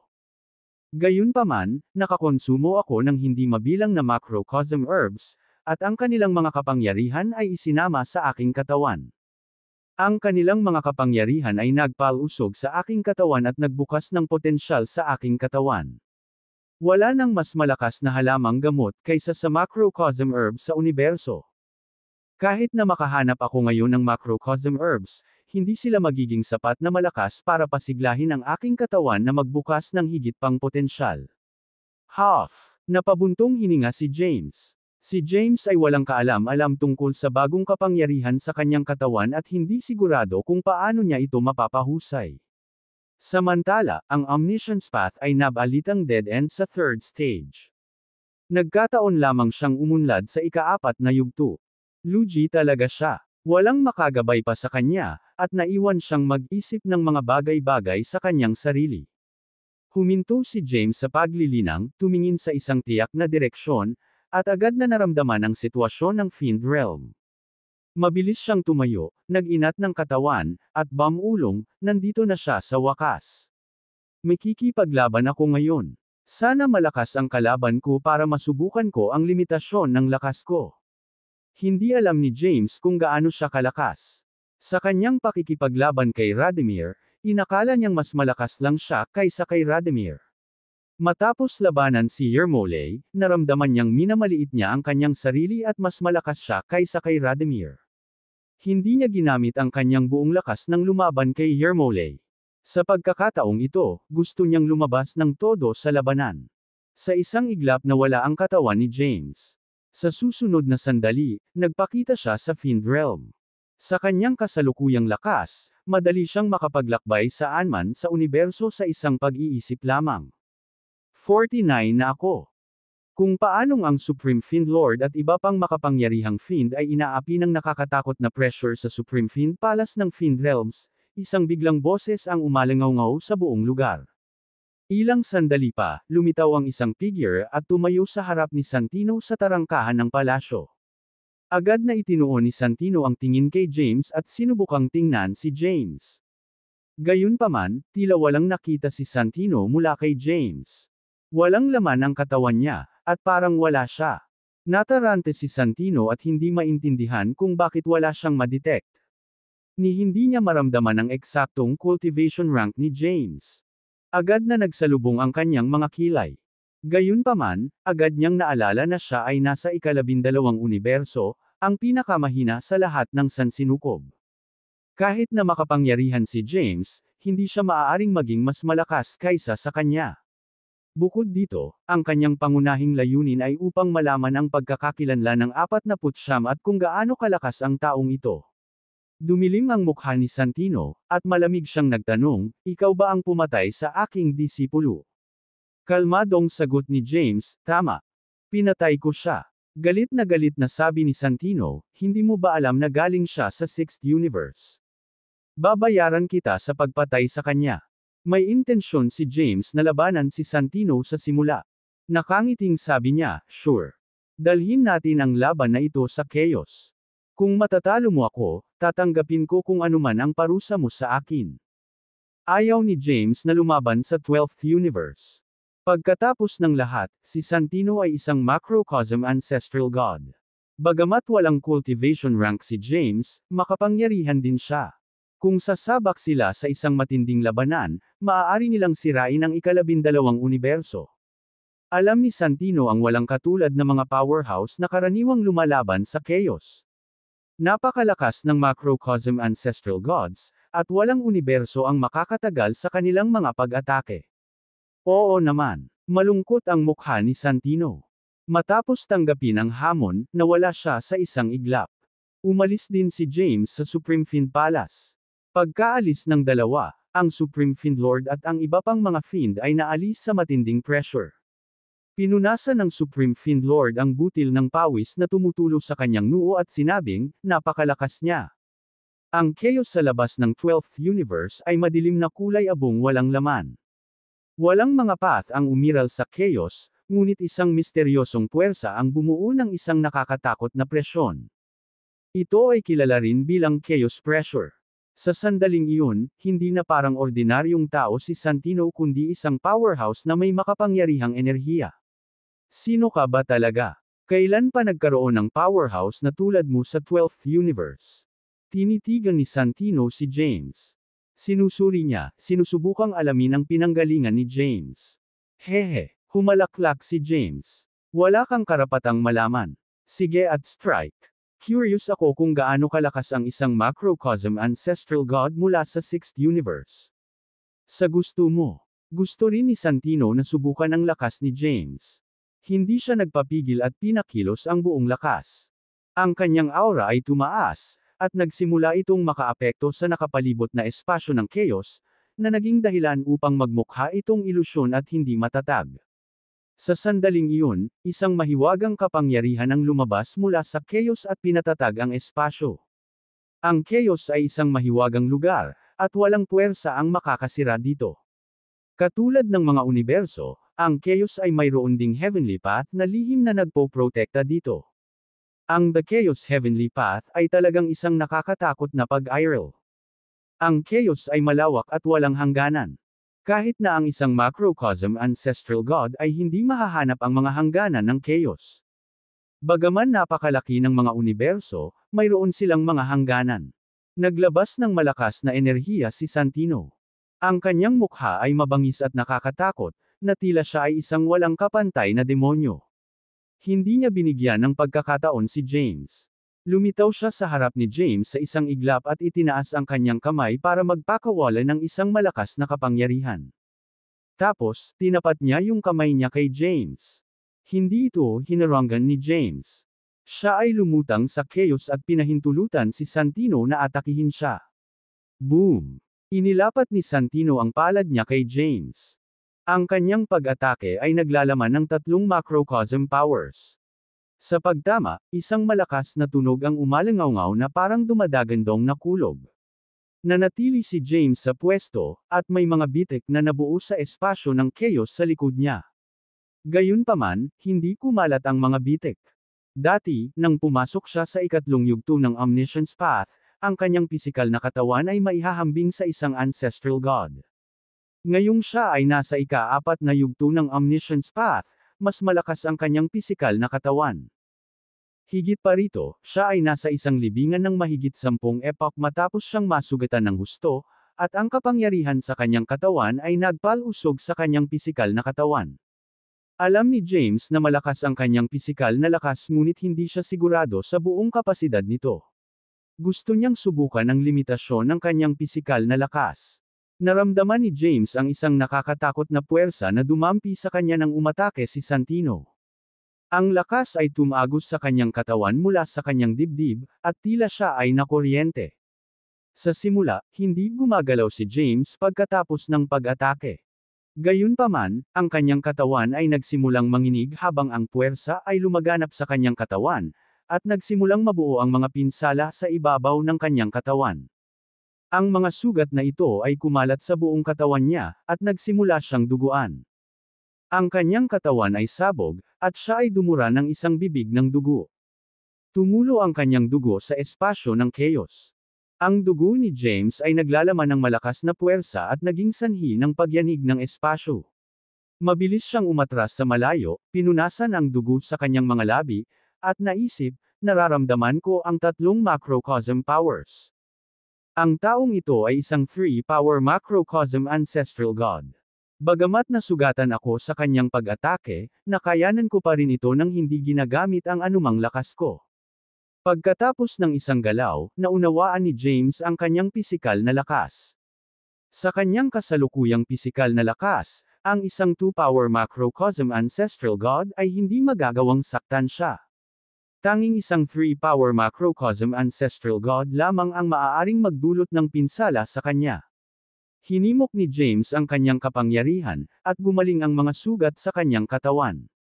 Tumingin siya sa mabangis na si Santino at nakangiting sinabi, "Iyan lang ba ang meron sa 3-power macrocosm ancestral god? Kung iyon lang ang mayroon ka, ang chaos dito ang magiging libingan mo." Pagkatapos magsalita, dahan-daang naglakad si James papunta kay Santino. Nakakabaliw yan. Paano siya nagkaroon ng ganoon kalakas na pisikal na katawan? Imposible yun. Halos hindi ka panipaniwala. Nagbago ang ekspresyon ni Santino. Ang pinakamataas na pisikal na lakas na maaaring maabot ng isang tao ay ang ancestral god rank. Kahit na pagkatapos ng pagsasanay sa Omniscience Path, maaabot pa rin ng isa ang ancestral god rank. Pagkatapos noon, imposibleng pagbutihin pa ang pisikal na lakas ng isang tao, kahit anong uri ng supernatural power o secret art ang pinagkadalubhasaan ng isang tao. Iyon ay isang kilalang katotohanan. Hindi inaasahan ni Santino na ang pisikal na lakas ng 49 ay nakakatakot na kaya pa niyang labanan ang pag-atake mula sa kanya at hindi mamatay. Dahan-daang naglakad si James papunta kay Santino, at dahan-daang umatras si Santino. Sa sandaling iyon, nagkaroon siya ng ideya na tumakas. Gayunpaman, naalala niya ang kanyang layunin ng pagpunta sa 12th universe at tumigil sa kanyang mga trap. Isang nakasisilaw na kinang ang lumitaw sa kanyang harapan at naging espada. 2 metro ang haba ng espada, at may matalim na talim. Ang talim nito ay kumikinang at naglabas ng nakakatakot na kapangyarihan. Sa isang sulyap, masasabi ni James na ito ay isang chaotic treasure. Hawak ni Santino ang mahabang espada, at lumakas ang kanyang aura. Binatukan niya si James ng mabangis na ekspresyon. Lumitaw siya sa harap ni James sa isang iglap at naglaslas ng kanyang espada. Nangyari ang lahat sa isang kisap mata. Bago tumama ang espada kay James, isang nakakatakot na sword energy ang lumabas at hinampas siya. Nakatayo sa pwesto si James na hindi gumagalaw. Sa pagharap sa nakakatakot na sword energy, isang mahiwagang kapangyarihan ang lumabas sa kanyang katawan at bumuo ng malabong halo sa paligid niya upang harangan ang sword energy. Akmang lalaslasan na rin siya ng espada ni Santino. Itinaas ni James ang kanyang kamay, at isang malakas na puwersa ang lumitaw mula sa kanyang palad upang harangan ang paggalaw. Agad na nilakasan ni Santino ang kanyang puwersa. Ang biglaang pagtaas ng lakas ay nagulat kay James, at hindi siya nakapag-react sa oras. Ang lakas dinurog sa kanya. Nahulog siya pababa, at pagkatapos bumaba sa isang tiyak na distansya, nadagdagan niya ang kanyang lakas. Sa pamamagitan ng pagwagayway ng kanyang kamay, isang nakakatakot na kapangyarihan ang nabuo sa isang sinag ng liwanag at binaril si Santino. Nasabog si Santino ng sinag ng ilaw. Sinamantala ni James ang pagkakataon para umatake. Sumilip siya sa likod ni Santino at itinulak ang kamay paarap. Ang kanyang pag-atake ay mukhang malumanay ngunit naglalaman ng matinding lakas. Biglang lumiko si Santino at pinutol ang kanyang espada. Swoosh! Isang pagsabog ng sword energy ang bumaril. Itinaas ni James ang kanyang kamay, at isang malakas na puwersa ang lumabas mula sa kanyang palad upang harangan ang sword energy. Ang kanyang mapanirang puwersa ay naging sanhi ng pagkabasag ng sword energy at nawala sa chaos. Kalmadong lumaban si James. Sa kabilang banda, buong lakas na lumalaban si Santino. Naghawak siya ng chaotic treasure at pinakawalan ang kanyang tatlong macrocosm powers. Sa hindi inaasahang pagkakataon, wala siyang ginawang malaking pinsala kay James. Pagkaraan ng ilang sandali, nakilala niya kung gaano kalakas si James. Sa buong laban, sinusubukan ni James na sukatin ang lakas ni Santino. Pagkatapos ng ilang paghaharap, nagkaroon siya ng magaspang na ideya ng kanyang kasalukuyang lakas. Si Santino ay isang 3-power macrocosm ancestral gods na may chaotic treasure. Kaya, ang kanyang lakas ay katumbas ng isang 4-power macrocosm ancestral god. Sa pagharap sa mga pag-atake ni Santino, medyo kalmado si James at hindi na kailangang gumamit ng buong lakas. Kaya, nahulaan ni James na ang kanyang buong kapangyarihan ay malamang nakapantay ng isang 5-power macrocosm ancestral god. Kahit na hindi siya kalaban-laban sa isang 5-power macrocosm ancestral god, magiging mas mababa lang siya sa kanila. Kung siya ay pumasok sa Omniscience H's 4th stage, ang kanyang lakas ay muling bubuti. Maaari pa nga niyang makuha ang isang 6-power macrocosm ancestral god. Matapos maunawaan ang sarili niyang lakas, nadama ni James na hindi na kailangang ipagpatuloy ang labanan. Nais niyang tapusin ang labanan sa lalong madaling panahon. Galit na sumigaw si Santino, "Damn it!" Sa isang iglap, hindi mabilang na mga anino ang lumitaw sa buong chaos. Bawat isa sa kanila ay may hawak na mahabang espada at sinugod si James mula sa iba't ibang direksyon. Kalmadong pinakawalan ni James ang mahiwagang kapangyarihan sa kanyang katawan para harangin ang mga pag-atake. Ang kanyang mapangwasak na kapangyarihan ay naging sanhi ng pagkabasag ng nakapalibot na sword energies, at ang mga anino ay bumagsak din. Hindi nagtagal, naiwan mag-isa si Santino. Lumitaw si James kay Santino sa isang iglap. Hindi umiwas si Santino. Itinaas niya ang kanyang chaotic treasure para harangin ang pag-atake ni James. Binalak niyang gamitin ang chaotic treasure para masaktan ng husto si James. Ikinabot ni James ang palad niya, at inatake ni Santino gamit ang espada. Nagkasagupaan ang kanilang puwersa. Boom! Isang pagsabog ang sumabog sa espasyo ng chaos. Nagulat si Santino sa lakas, at isang subo ng dugo ang lumabas sa kanyang bibig. Nawala sa paningin ang katawan ni James. Sa susunod na sandali, lumitaw siya sa itaas ni Santino. Isang milagrong puwersa ang lumitaw mula sa kanyang palad at hinampas ito sa ulo ni Santino. Gusto ni James na tapusin ang labanan, kaya ginamit niya ang lahat ng kanyang lakas sa pag-atakeng ito.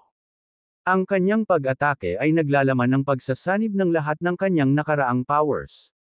Gustong makatakas ni Santino ngunit nakaramdam ng nakakakilabot na panggigipit sa kanyang katawan. Binagalan siya at hindi nakaiwas sa mabilis na pag-atake ni James. Naiwan na walang pagpipilian, itinaas ni Santino ang kanyang chaotic treasure para harangan ang pag-atake.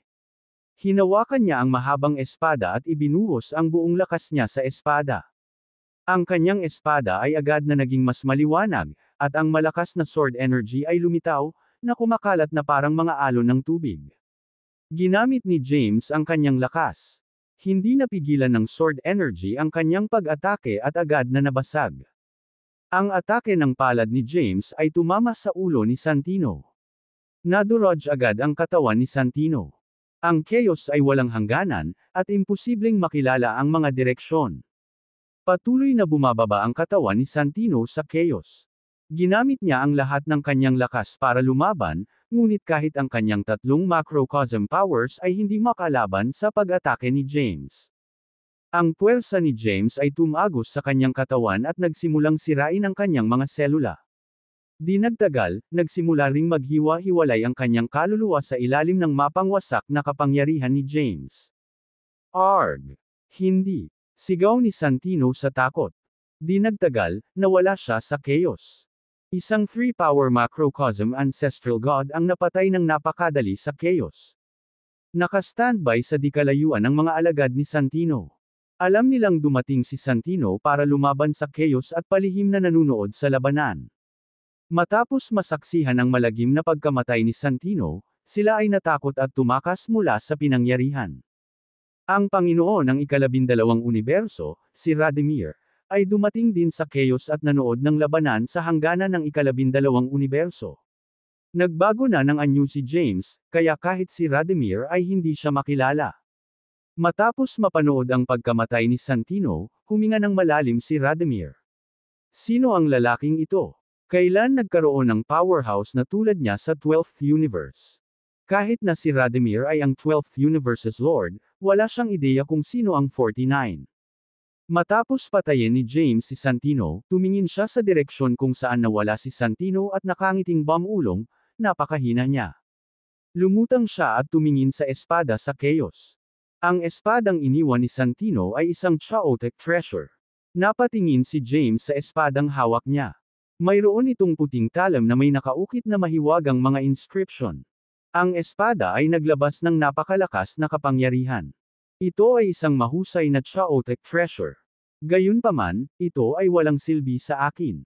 Tumingin siya sa direksyon ng 12th universe at bamulong, iiwan ko ang 12th universe na may buhay na pagkakataon na makuha ito. Bahala na sila sa kapalaran at swerte nila.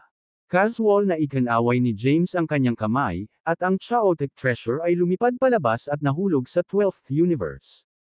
Nang papaalis na si James ay may lumapit sa kanya. Ito ay Radimir. Napatingin si Radimir sa hindi pamilyar na anyo ni James. Ikinumpas niya ang kanyang mga kamay at nagtanong, "Ako si Radimir, ang Panginoon ng ikalabindalawang universo. Maaari ko bang tanungin ang iyong pangalan?" Nilapitan ni Radimir si James para lang malaman ang kanyang pinagmulan. Napangiti ng mahina si James at sinabing, "Ang pangalan ko ay 49. Kumunot ang noo ni Radimir at nagtanong, 49. Taga 12th universe ka ba? Hindi siya sinagot ni James.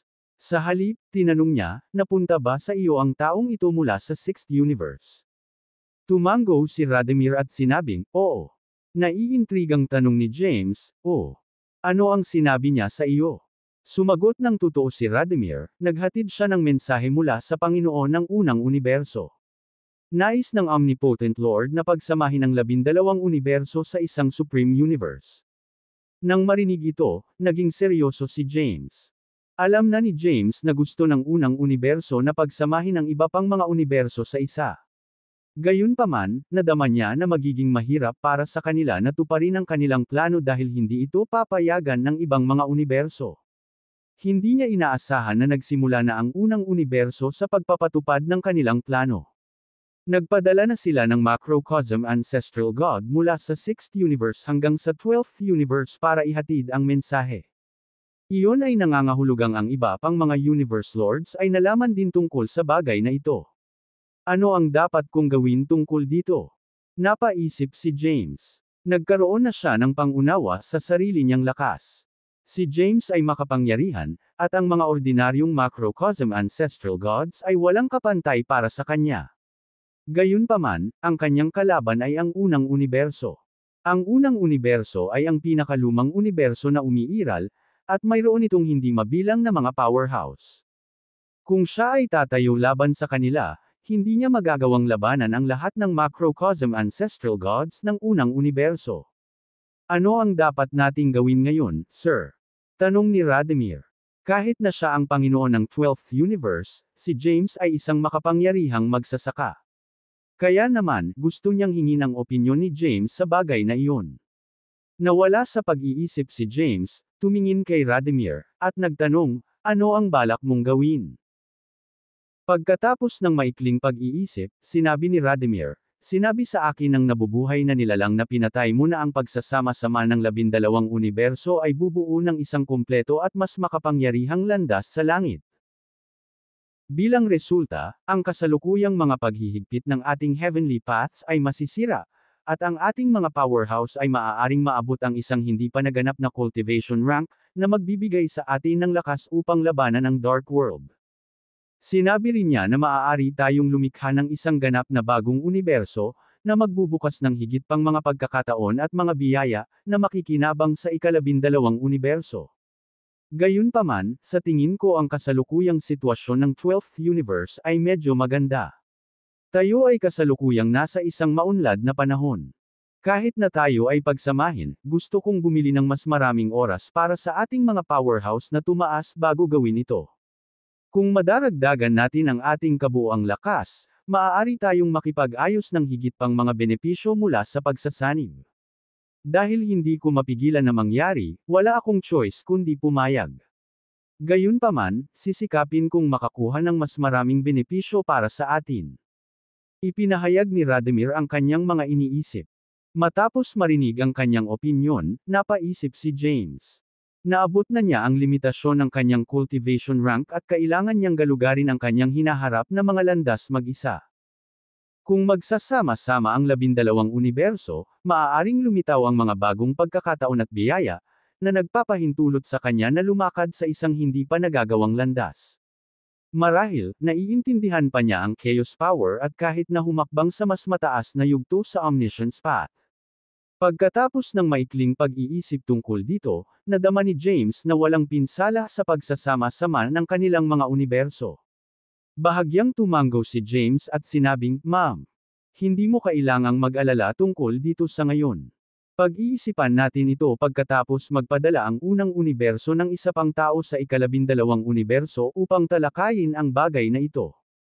Pagkatapos ng laban na ito, ang mga powerhouse ng ibang universo na nakarating na sa 12th universe ay hindi mangangahas na magdulot ng gulo. Ang 12th universe ay magiging mapayapa sa ilang sandali.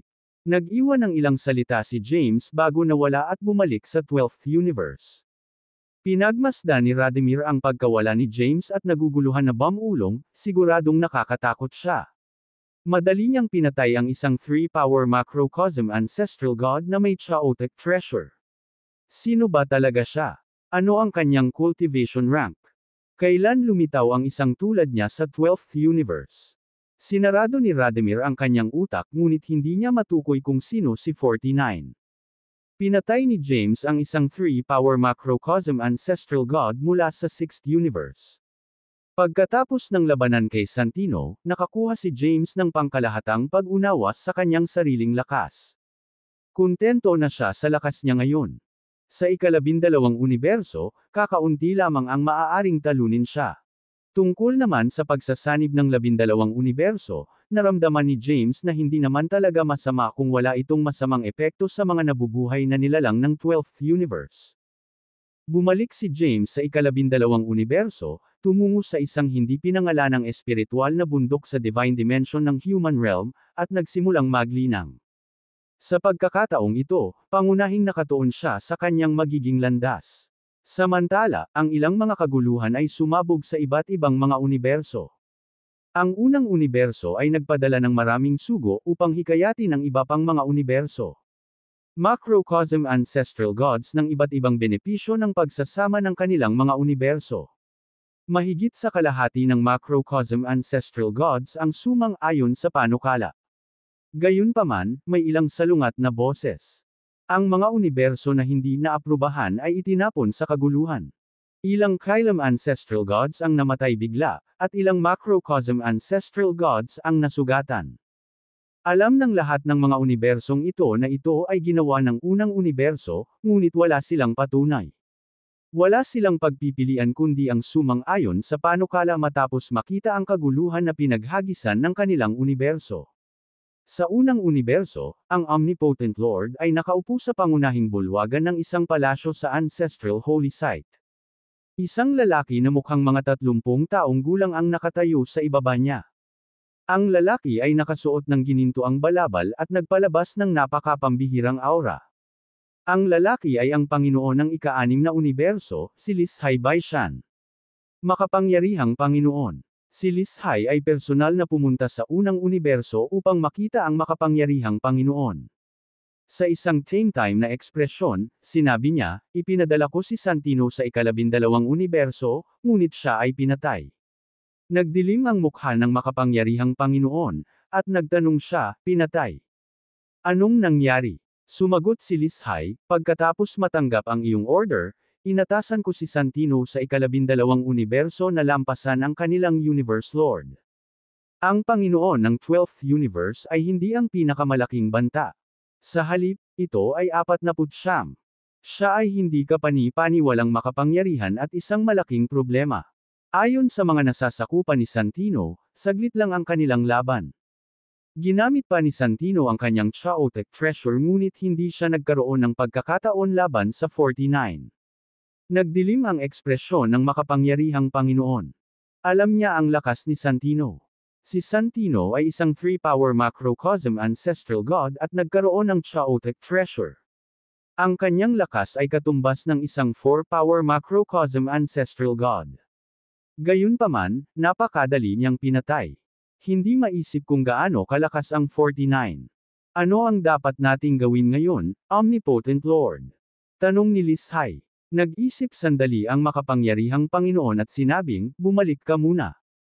Ako na ang bahala sa usaping ito. Sige. Tumalikod si Lishai at umalis. Ang Omnipotent Lord ay umalis din sa bulwagan at pumunta upang makita si Mirabel. Si Mirabel ay isa ring macrocosm ancestral god at isang pangunahing figure ng unang universo.